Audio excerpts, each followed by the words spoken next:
విలేకరులందరికీ నా నమస్కారాలు.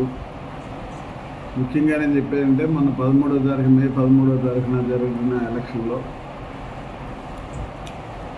ఇంటింటికి మేము వెళ్ళటం జరిగింది. ప్రతి కుటుంబం కూడా ఎట్టి పరిస్థితుల్లో ఇంత బాగా చేసినటువంటి ముఖ్యమంత్రిని మేము చూడలేదని మేము ఓటేస్తామని ప్రతి కుటుంబం డోర్ టు డోర్ మేము వెళ్తే చెప్పడం జరిగిందన్నమాట వాస్తవం.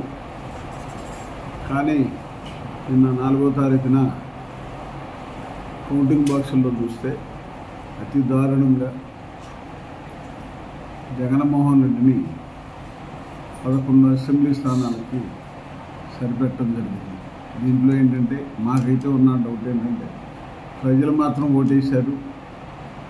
ప్రజల్ని ఎలక్షన్ ఆఫీసర్లే మోసం చేయనివ్వండి, లేకపోతే ట్యాపింగ్ అంటున్నారు అదే జరగనివ్వండి, ఈ రెండింటిలో ఏదో ఒకటి మాత్రం మోసం జరిగిన మాట వాస్తవం.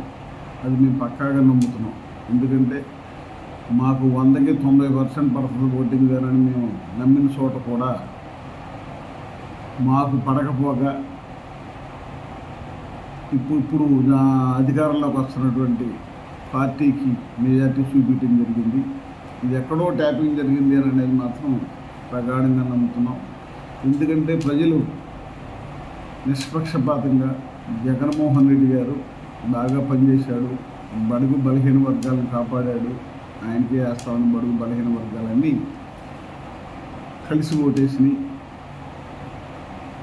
ఆర్థిక బలవంతులు కొన్ని సామాజిక వర్గాలు యాంటీగా ఓటేసిన మాట వాస్తవం.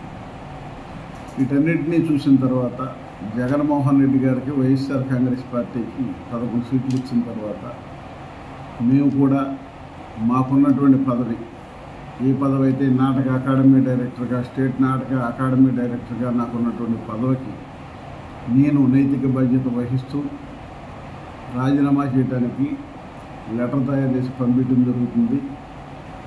ఆ లెటర్ కూడా మీ అందరి సమక్షంలో మీకు ఒకసారి చూపించి, ఎందుకంటే జగన్మోహన్ రెడ్డి గారు నాకు ఒకసారి 2 సంవత్సరాలు ఇచ్చారు, తర్వాత మళ్ళీ రెవెన్యూలు చేసి 2వ సర్కారు ఇవ్వడం జరిగింది నాటక అకాడమీ డైరెక్టర్గా.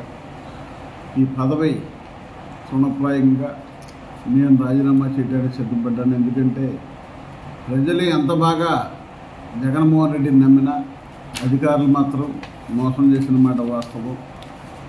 ఈ అధికారుల మోసానికి గతంలో ఒకసారి చూసాం, అధికారులు ఎలా మోసం చేశారనేది కూడా. అలాగే మళ్ళీ కొంతమంది అధికారులు కావాలని జగన్మోహన్ రెడ్డి గారి మీద కక్షతో ట్యాంపరింగ్ చేశారనేది ప్రగాఢంగా నేను నమ్ముతున్నాను. రాబోయే పరిస్థితుల్లో పార్టీ కోసం సేవ చేయడానికి ఎప్పుడూ కంకణం కట్టుకుని వల్లభనేని వంశీమోహన్ గారి కోసం, పార్టీ కోసం, జగన్మోహన్ రెడ్డి గారి కోసం పనిచేయడానికి సిద్ధంగా ఉంటాం.